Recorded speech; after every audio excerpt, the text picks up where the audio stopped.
So for anyone wondering if I was going to come here and be able to speak another language, unfortunately I'm one of those English guys that can only speak English. So thank you everyone, Dobre rano. I don't know how that pronunciation was, but as you can see here, I'm representing Intently, and we're going to be looking at the shopportunity that you get with Intently and how exactly our technology works as well. So in terms of why Intently and what actually makes us different as a tech partner, there's a few points here that we will be touching on as we go further down, but just to take a bit of an overview in terms of some of the points here. As you can see, first of all, we are a managed service, so that means that we are not a partner that is going to set up campaigns with yourselves and then sort of leave it running and leave you to your own devices. What we want to do is assist you, in effect, in terms of using our experience and our know-how in the industry, knowing what works and what doesn't work, and being able to help to really optimize these campaigns as we go, whether that's adding new ones, stopping working with certain ones as well, and making adjustments needed to get the best performance that we can really get. We are also automated, so in terms of the actual way that the campaigns run, there's no concern there in terms of having to run them manually every day. They function once we get them live on their own, and they're self-running. And we're also in all global markets, as you can see. So we've been able to really branch out quite extensively around Central Europe, and we're quite extensive in Europe in terms of the actual client base that we have. We've recently just gone over 600 live clients globally, so constantly looking to expand, and we're able to work alongside any e-shop or any different brand on the translations to make sure that it's as accurate as it can be. And even if there's different language selectors on the site, we can work across that and be adaptable as well. And we do also work with all ranges of businesses. So we work with your SMEs, where we're speaking with the owners and the founders, right through to your enterprise businesses, and making sure that we're getting in front of all of the relevant teams to make sure that we're explaining the technology effectively and that all the teams are involved in the process as well. And in terms of the technical aspect as well, it's very easy to do from a technical point of view. So there's one tag that needs to be installed. We have, I believe, 2 different ways that we can set that up, and both of them are very simple. And once that tag is on, we're good to go from a technical aspect. We are also purely performance driven. So as you'll see with some of the technology, and if you've seen other similar advertisers, a lot of the time it may be more based on a fixed fee rather than on a performance level. But what we do is purely based on generating sales. So we are only attributed a sale when someone has positively engaged with the technology and then gone on to complete a purchase. And then we also are seeing global growth as well. So that's something that we're very proud of. During the pandemic, we had significant growth. Obviously, a lot of people were more moving towards online, but we've seen it continue on even now, which has been really positive, and it shows really how important this type of technology is. We are also purely focused on the shopper journeys, and that's something that we'll take a closer look at as well, just to get more of an understanding in terms of what users are actually doing on site, the behavior that they're displaying, and then being able to actually show them relevant engagements to exactly what they're looking for. We also show between 2 to 10% of traffic for 1 to 100 campaigns. So that's a really good point there. 1 to 100 campaigns, but only 2 to 10% of traffic. So we're super targeted in terms of who we show to, how we show. If there's not something relevant towards what they're doing on site, we're not going to appear. We want to make sure that when we appear, it's because there's something that will actually be of benefit to that customer. And once we're live, any new campaigns that we want to adjust or create, we can get live within 24 hours as well. So those are a few of the points about Intently that make us unique. So on average, as you can see here with Shopify stores, this was an analysis that was done. The conversion rate was around 1.3% across all devices. So looking at these 3 stats just down the bottom here, you can see that the top 10% of stores have about a 4.8% conversion rate, top 20%, 3.2%, and then the rest is under 3.2% in terms of the conversion rate that you're seeing. So we're going to see how that's relevant in terms of where we come into play.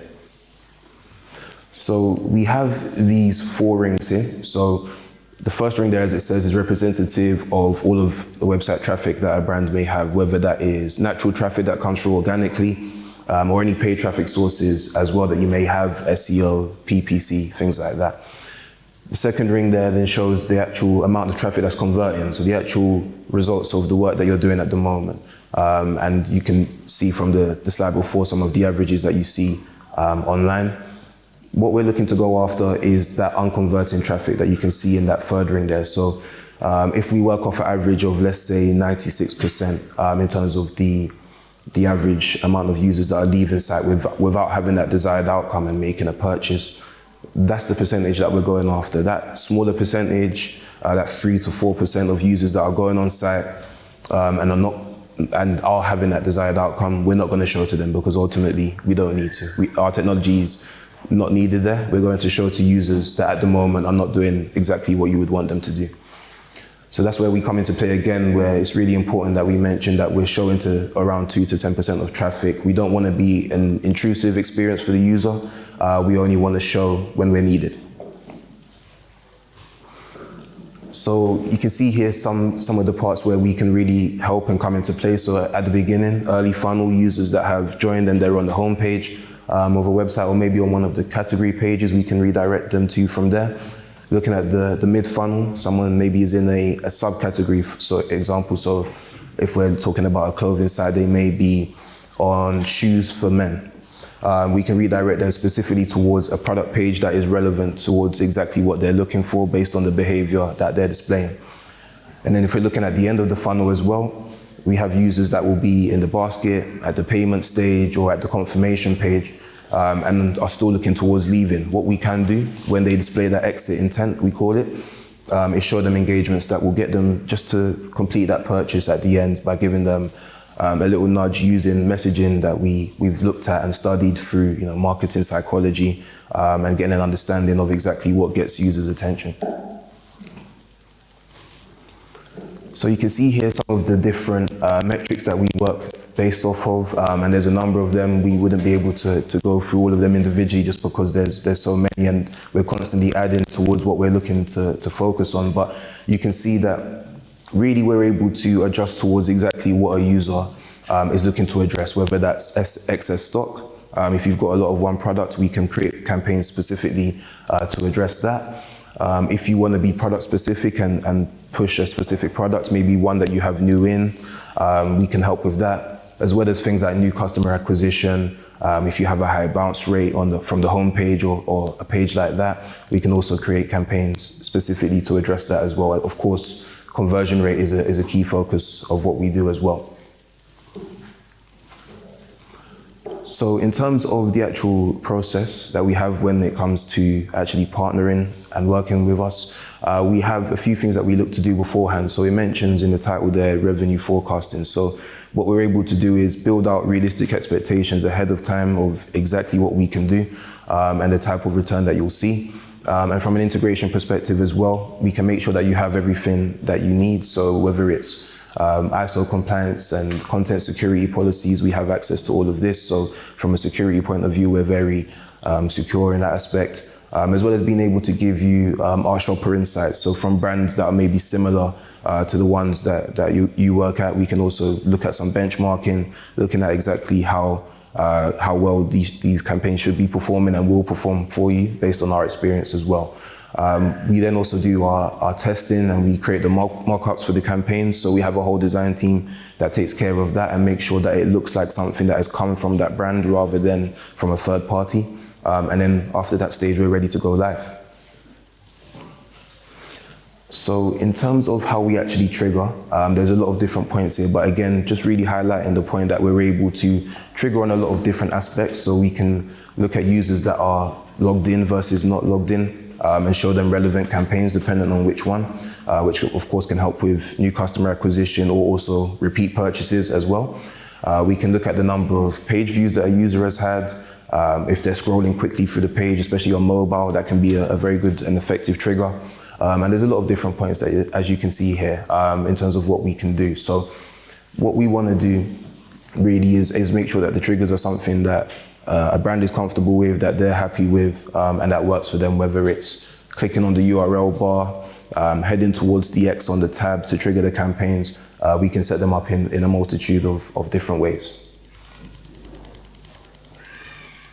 So really this is where we go into more of the sort of psychology behind a lot of the campaigns that we create. As you can see here, there's a lot of different options. So we got the traffic shaping. That's something that we do a lot in terms of being able to redirect users towards priority pages that a brand is looking to draw attention towards. And below that you can see it mentions nudge theory. So that's what we call a heuristic or a form of marketing psychology that we use to be able to nudge those users that are down the latter end of the funnel, giving them some kind of messaging that will encourage them to be able to convert, which doesn't always necessarily mean giving a discount code, although that is something that we can do.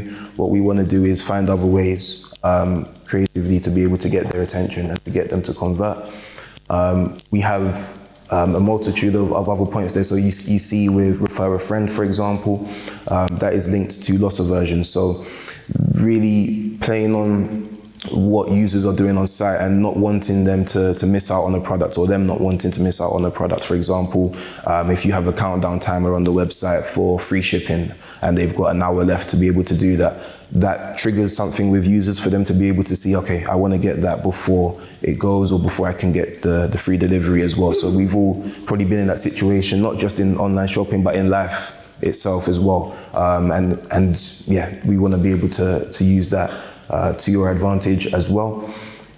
We can also look at things like free gift with purchase on the right hand side there, and that's linked to what we call decision fatigue.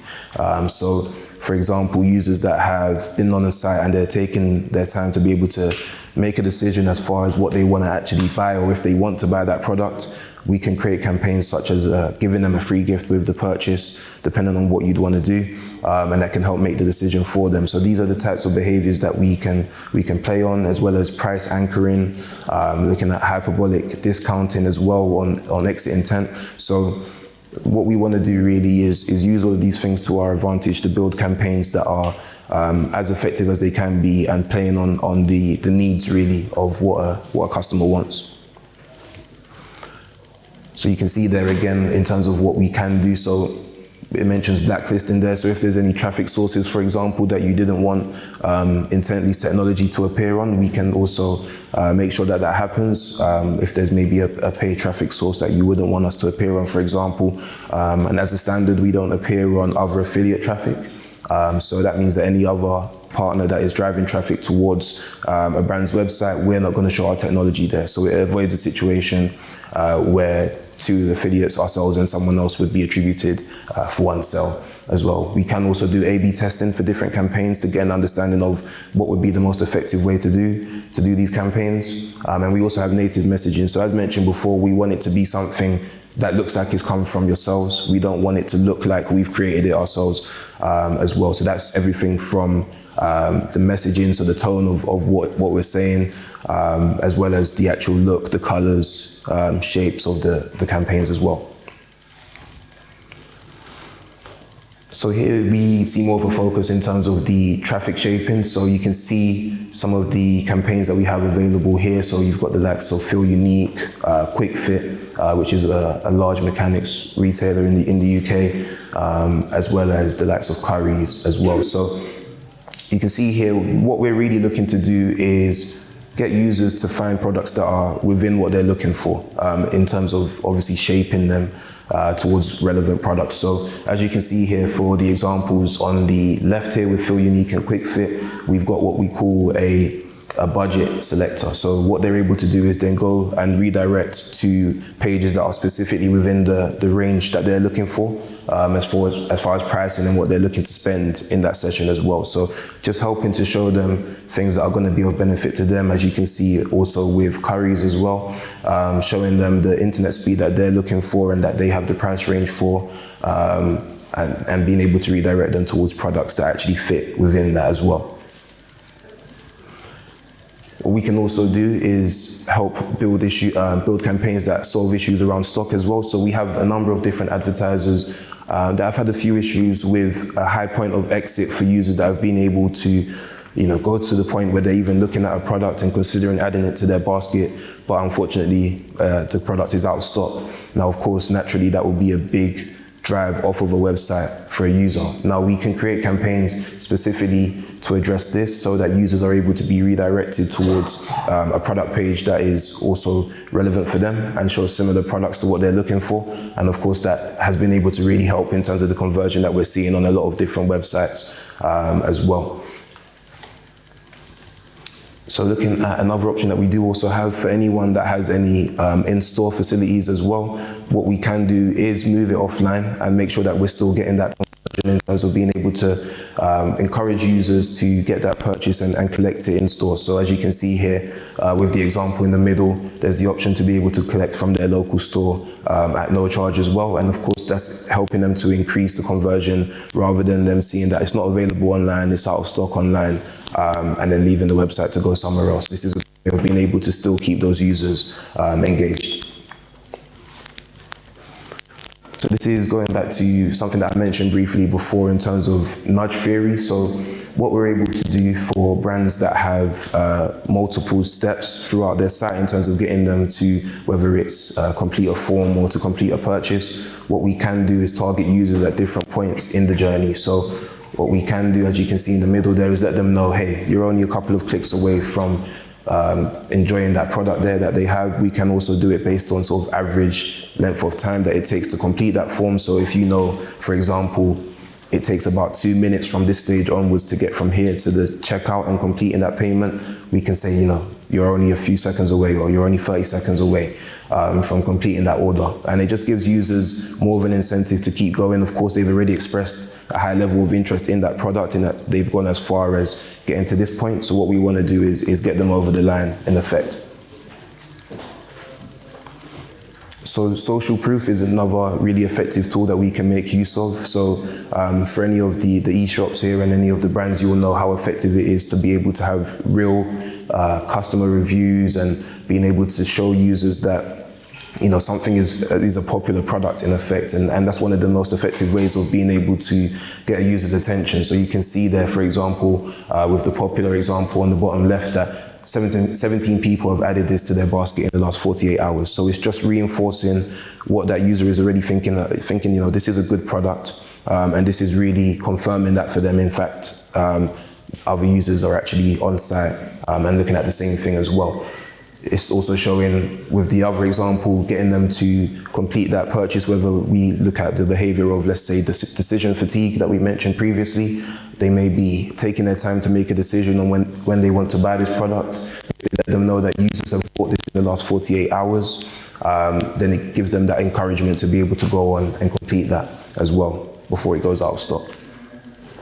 We do also have basket fix solution as well. So this is really good for users or brands that have codes on site, and for whatever reason, there's a code that they're trying to use that's not working. Around, I think, 55% of users convert that have a voucher code, and only 10% will go on to convert if they're not able to use a working voucher code as well. So it can be a really big drop-off in conversion, and that's something that we can help to use by showing users codes that actually work instead of the ones that they're trying to use, and using that again as a way to be able to get their attention. We can also focus a lot on upsell as well. So that's something that we mentioned previously in terms of being able to help users shift a lot of excess stock and upsell as well. So of course that will have a positive impact on the average order value that you'll see on site.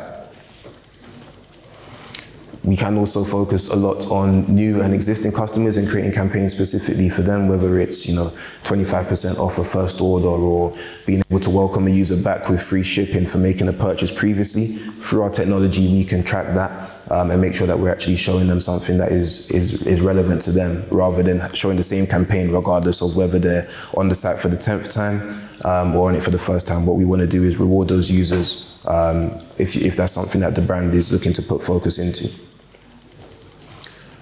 What we can also do is show them relevant products as well to the behavior that they're displaying on site, and make sure that they're actually being reminded of these products here. So this is showing users, for example, in this one, exactly 2 products that they've been looking at during the session, and just giving them a reminder of these products that they're interested in, with the option to either view the product, or we can also change that to add to basket straight away from here as well. So as you can see, there's a lot of different ways that we can target in terms of the campaigns and play on a lot of different types of behaviors as well. Exclusivity being another one as well that's really good for it, being able to encourage users to complete that purchase. You can see on the far right hand side there that is showing them how far the offer extends to, and showing them that it's ending pretty soon, so they should get that purchase while they can.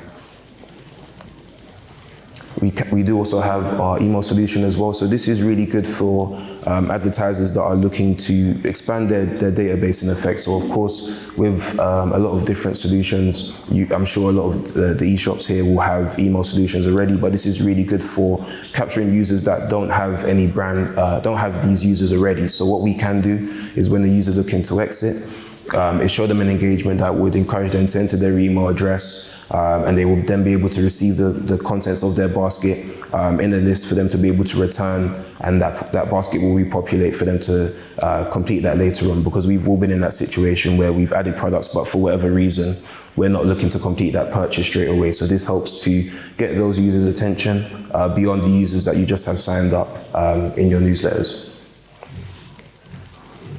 You can see again an example of our gamification. So this is one of the more interactive campaign options that we do have, and we're very versatile in terms of what we can create here. The spinning wheel being a really popular option that we do have as well.